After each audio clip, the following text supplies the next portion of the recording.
વિદ્યાર્થી મિત્રો, PSI constable 2025ની exam માટે ગણિત અને તર્કશક્તિના જે દરરોજ તમને પ્રશ્નો આપવામાં આવે છે તેનો આજે બીજો દિવસ છે.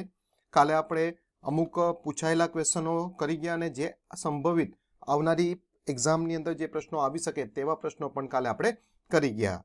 આગળ પાછા આપણે જોઈશું કે જે કાં તો પ્રીવિયસ યરમાં થોડા પૂછાયેલા હોય ક્વેશ્ચનો અને કાં તો આવનારી એક્ઝામમાં સંભવિત હોય તેવા પ્રશ્નો આજે આપણે ફરી પાછા જોશું. રાઈટ, તેમાં આપણે જોવા જઈએ તો સર્વપ્રથમ છે એક ઇમ્પોર્ટન્ટ ક્વેશ્ચન કે છે કે કોઈ એક રકમનું સાદું વ્યાજ મુદ્દલ કરતા 9/16 ગણું થાય છે, વર્ષ અને ટકાવારીનો દર સમાન છે, તો ટકાવારીનો દર શોધો.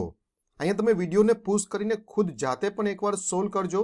જે કંઈ પણ તમે મેથડ યુઝ કરો પછી તમને અહીંયા એક મેથડ જે મળે અહીંથી ના LTIમાંથી જે તમને મેથડ આપવામાં આવે તે મેથડને સરખાવી અને ચેક કરજો કે તમને કેટલો સમય ઓછો લાગી શકે એમ છે. ઘણીવાર એવું બને કે એક્ઝામમાં આવડતું હોય પણ સમયના શોર્ટેજના હિસાબે પેપર પૂરું ના થઈ શકતું હોય. એટલા માટે સ્પીડ લાવવા માટે સારી ટેકનિક હોવી જરૂરી. જેમ કે આ પ્રશ્નને આપણે કરવો હોય તો કઈ રીતે કરીશું આપણે? તો સાદા વ્યાજવાળો કોઈ પણ પ્રશ્ન આવે તો તેમાં મેઇન કેટલી વસ્તુ હોય? તો મેઇન વસ્તુ આપણે જોવા જઈએ તો સાદા વ્યાજની અંદર ચાર વસ્તુ તેની અંદર મેઇન જોવા મળે. કઈ કઈ વસ્તુ જોવા મળશે? પી એટલે મુદ્દલ રકમ, આર એટલે ટકાવારી, એન એટલે નંબર ઓફ યર અને એસઆઈ એટલે સાદું વ્યાજ. રાઈટ ના? હવે જ્યાં ધ્યાન રાખો અહીંયા એક ઇમ્પોર્ટન્ટ નોટ, ક્યારેય પણ અપૂર્ણાંક આપેલો હોય તમને ફ્રેક્શન, અપૂર્ણાંક એટલે કે ફ્રેક્શન આપેલો હોય તો એમાં જે છેદ હોય છેદમાં 100 ગુણાવી એક રકમ ધારી અને પ્રશ્ન કરવાની ટેવ પાડો. જ્યારે પણ પછી કોઈ પણ ચેપ્ટરનો પ્રશ્ન હોય જો એમાં અપૂર્ણાંક હોય તો છેદમાં 100 ગુણાવી એક રકમ ધારી પ્રશ્નને સોલ્વ કરવાની ટેવ પાડો. અહીંયા આપણે શું કરશી? સાદું વ્યાજ જે છે તે મુદ્દલ કરતા 9/16 ગણું છે એટલે હું મુદ્દલને 1600 રૂપિયા ધારી લઈશ. 1600 શું કરવા ધાર્યું એ તમને ખ્યાલ આવી ગયો હશે આઈ હોપ. છેદમાં 16 છે એટલે 16 ગુણ્યા 100 1600 અને જે સાદું વ્યાજ છે તે મુદ્દલ કરતા 9/16 ગણું થાય છે. 9/16 ગણું એટલે 1600 ગુણ્યા 9/16 એટલે એ 900 રૂપિયા તમને મળી જશે. ટકાવારી અને વર્ષનો દર બે સમાન છે એટલે હવે તમારી પાસે ચારે ચાર વસ્તુ પરફેક્ટલી છે.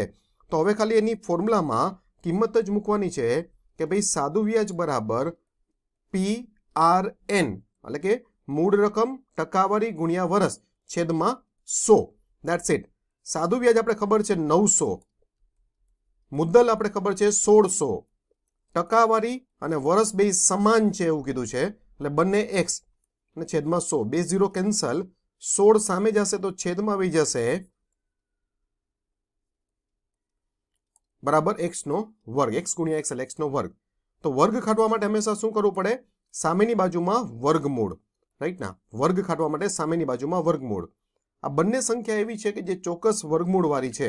રાઈટ ના? તો એને વર્ગમૂળની બારે કાઢી શકશો આપણે તો થઈ જશે 30/4. 30 ને 4 વડે ભાંગો એટલે તમને મળી જશે 7.5. ટકાવારી અને વર્ષ બે સમાન જ છે એટલે આપણો જવાબ અહીંયા શું થઈ જશે? 7.5%, 7.5%. બહુ જ ઇમ્પોર્ટન્ટ ક્વેશ્ચન છે, ખાસ જોજો. ફરી એક નેક્સ્ટ ક્વેશ્ચન છે. As I told you that વિડીયોને પૂઝ કરી દો, જાતે એકવાર સોલ્વ કરો, જો તમે કઈ મેથડ યુઝ કરો છો અને પછી તમને જે અપડેટેડ મેથડ આપવામાં આવે તે મેથડને તમે ફોલો કરવાની કોશિશ કરો.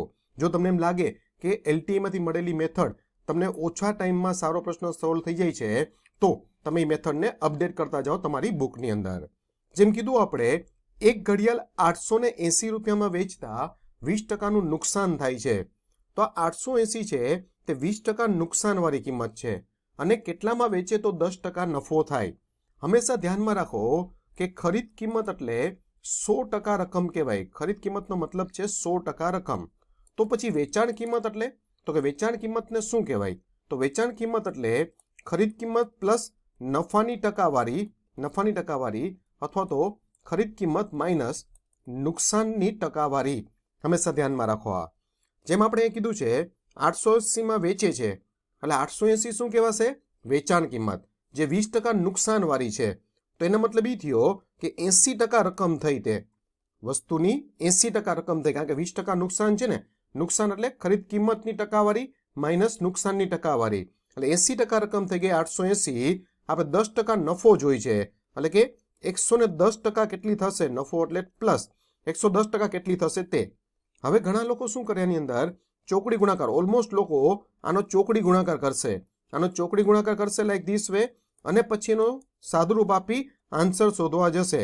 પછી તમે ઘણા લોકોને, મોટાભાગના લોકોને તમે કહેતા સાંભળ્યું હશે કે ભાઈ એક્ઝામમાં ટાઈમ ઓછો પડ્યો, પણ એનું રીઝન શું કરવા, કારણ કે એ આટલા બધા સ્ટેપ કરી અને પ્રશ્ન કરશે. જ્યારે કે બાકીના જે સ્માર્ટ કેન્ડિડેટ છે તે શું કરશે, તે ડાયરેક્ટલી હોરિઝોન્ટલ વર્ટિકલ કોમ્બિનેશન વિચારશે. જેમ કે હું અહીંથી અહીંયા જાઉં તો શું થશે, 80 અને અહીંયા 880, તો 80 વડે 11 હું ગુણાવી દઉં તો 880 મળી જાય મને, તો કે યસ. તો સેમ અહીંયા એ જ કરવાનું હોય, બીજું કોઈ જ વસ્તુ નથી. તમને હોરિઝોન્ટલ અથવા વર્ટિકલ કોઈ એવો કોમ્બિનેશન જરૂર મળી જશે. 110 ગુણ્યા 11 કરવાનું છે કે જસ્ટ તમારે, તો તમને જવાબ મળી જશે 11 ગુણ્યા 11 એટલે 121 અને 1 0 વધારાનો, તો 1210 તમારો જવાબ થઈ જશે. નેક્સ્ટ કે છે એ અને બી ની હાલની ઉંમરનો ગુણોત્તર જે છે, હાલની ઉંમરનો ગુણોત્તર, અહીંયા ગુણોત્તર કરી નાખજો. એ અને બી નો હાલની ઉંમરનો ગુણોત્તર જે છે તે 2:5 છે, અને 5 વર્ષ પછી તેમની સરેરાશ ઉંમર 40 છે, તો 10 વર્ષ પછીનો ગુણોત્તર શોધો. જ્યારે પણ ઉંમરને લગતા પ્રશ્નો આવે ત્યારે હંમેશા સમયગાળો ખાસ જોવાનો. સમયગાળાના ઉપરથી જ પ્રશ્નને કોમ્પ્લિકેશન ક્રિએટ કરી શકે પ્રશ્નમાં. તો અહીંયા ગુણોત્તર આપ્યો છે ક્યારનો, હાલ મતલબ કે પ્રેઝન્ટનો ગુણોત્તર આપ્યો છે એ અને બી નો, દેટ ઇઝ 2:5. હવે શું કહે છે, 5 વર્ષ પછી તેની સરેરાશ ઉંમર, એટલે 5 વર્ષ પછી સરેરાશ 40 થશે બેયની. 5 વર્ષ પછી તો બેની સરેરાશ એટલે 80 મળશે એ પ્લસ બી ની, પણ આ ક્યારની મળશે, 5 વર્ષ પછી, અને ગુણોત્તર ક્યારનો છે, હાલનો. તો આપણે એને હાલમાં કન્વર્ટ કરવું પડે, તો આમાંથી આપણે 10 બાદ કરવું પડશે. 5 વર્ષ પછી એટલે બેયના 5 વર્ષ, એટલે કે 10 વર્ષ બાદ કરીએ તો 70 હાલની એ પ્લસ બી ની ઉંમર મળશે. હવે તમે 70 ને વેચી શકો 2:5 એનું કારણ શું છે, કારણ કે 2:5 જે છે તે શું હતું, હાલનો ગુણોત્તર છે 2:5. તો આપણે અહીંયા 80 ને ડાયરેક્ટ ના વેચી શકીએ, 80 ને આપણે હાલમાં લઈ જવું પડે. તો 80 5 વર્ષ પછી હતી, તો બેયના 5 વર્ષ આપણે બાદ કરીએ, 10 વર્ષ બાદ થશે, તો 70 વર્ષ છે તે હાલની ઉંમર મળી જશે. એને આપણે આ ગુણોત્તરમાં વેચીએ તો આપણે એ ની ઉંમર મળી જશે 20 વર્ષ અને બી ની ઉંમર મળી જશે 50 વર્ષ. આ એની હાલની ઉંમર મળશે એ પ્લસ બી. પણ હજી આપણો પ્રશ્ન પૂરો નથી થતો. હજી શું કહે છે, 10 વર્ષ પછી જોઈ છે આપણે. હવે 10 વર્ષ પછી, ઓકે, તો આ 10 વર્ષ પછી એટલે બંને 10 વર્ષ મોટા થઈ જશે, તો કે યસ. તો આ થઈ જશે 30 અને આ થઈ જશે 60. તો આનો ગુણોત્તર થઈ જશે 1:2, એટલે 10 વર્ષ પછીનો ગુણોત્તર રહેશે 1:2. બહુ જ સરસ પ્રશ્ન છે. આ પ્રશ્નમાં મેઇન મેં તમને કીધું તેમ સમયગાળો કેરફુલી તમારે ધ્યાનમાં રાખો, તો આ ટાઈપના પ્રશ્નમાં કોઈ ભૂલ થશે નહીં. બહુ સરસ પ્રશ્ન અગેન આપ્યો છે. 30 માણસો 12 દિવસમાં 216 બુક બનાવે છે, પુસ્તક બનાવે છે, તો 50 માણસો 6 દિવસમાં કેટલા પુસ્તક બનાવી શકે? 3 વસ્તુ છે, માણસો, દિવસ અને પુસ્તકો. 30 માણસો છે, 12 દિવસમાં 216 પુસ્તક બનાવે છે, તો 50 માણસો 6 દિવસમાં કેટલા પુસ્તક બનાવી શકે? That is our question, right ના? તો આમાં શું કરશું આપણે, સૌ પ્રથમ તમારે જે એક્સ વાળી કોલમ, એટલે કે જેમાં ફિગર શોધવાનો છે તે કોલમને માર્કિંગ કરી દો. તે કોલમને બાકીની બંને કોલમ સાથે સરખાવો. જો બંનેમાં સમાન વસ્તુ થાય, વધારો અથવા તો ઘટાડો, તો એમાં ચોકડી ગુણાકાર કરવાનો. જેમ કે માણસોની સંખ્યા વધે તો પુસ્તક એ વધુ બને ને, તો વધુ બેયમાં સમાન થયું તો ચોકડી ગુણાકાર કરવાનો ઈ બે કોલમમાં.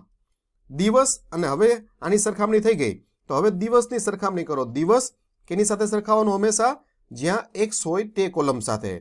વધુ દિવસ હોય તો પુસ્તકો વધુ બને, ઓછા દિવસ હોય તો પુસ્તકો ઓછી બને. તો અહીંયા પણ બેયમાં સેમ થાય છે, એટલે ચોકડી ગુણાકાર. જો ઉલટા સુલટું થાય તો સીધો ગુણાકાર કરવો પડે. અહીંયા એક્સ ની સાથે કોને ગુણાવવું પડશે? 12 અને એક્સ ની સાથે 30, એટલે શું થઈ જશે? એક્સ ગુણ્યા 30 ગુણ્યા 12, તેની બરાબર 216. ફોકસ લાસ્ટ સુધી એક્સ વાળી કોલમ ઉપર રાખવો. 216 ગુણ્યા 6 ગુણ્યા 50, સાદુરૂપ આપી દો, 0 કેન્સલ, આને સાદુરૂપ પણ આ રીતે આપવું જેમ હું અત્યારે આપી રહ્યો છું, કારણ કે આનાથી તમે એકદમ ક્વિકલી અને સાદુરૂપ આપી શકો. 6 દુ 12, 6 દુ 12 અને 6 3 દુ 6 થાય છે, 6 વડાને ભાંગી આપણે તો 6 તેરી 18, 6 છે 36. તો આપણે 36 ને 5 એટલે કે 36 ગુણ્યા 5 એ કેવી રીતે કરાય? 30 50, 150, 6 50 30 એટલે કે 180 તમારો જવાબ મળી જશે. નકર જનરલી આનું સાદુરૂપ બધા કેવી રીતે કરતા હોય તમને ખ્યાલ છે કે x બરાબર બધું વસ્તુ લઈ જશે 216 ગુણ્યા 6 ગુણ્યા 50 છેદમાં 30 ને 12. એટલે આ બધી જો રામાયણ કરીને તમે પ્રશ્નો કરવા જાઓ તો શું થશે? તો તમારો પ્રશ્ન છે તે ખૂબ જ વધુ સમય લેશે અને એટલો સમય આપણી પાસે એક્ઝામમાં હોય નહીં કે આપણે એટલો સમય અહીંયા આપી શકીએ. તો ખાસ કરીને જે કંઈ પણ શોર્ટકટ્સ તમને આપવામાં આવતા હોય તે શોર્ટકટ્સને ફોલો કરી તમારી બુકની અંદર અપડેટ કરતા જજો, જેથી સારું રિઝલ્ટ આપણે બનાવી શકીએ. જેમ કે નેક્સ્ટ કીધું છે લેપટોપ અને કોમ્પ્યુટરની કિંમતનો ગુણોત્તર 13:7 છે. લેપટોપ છે, કોમ્પ્યુટર છે, તેનો ગુણોત્તર 13:7 છે.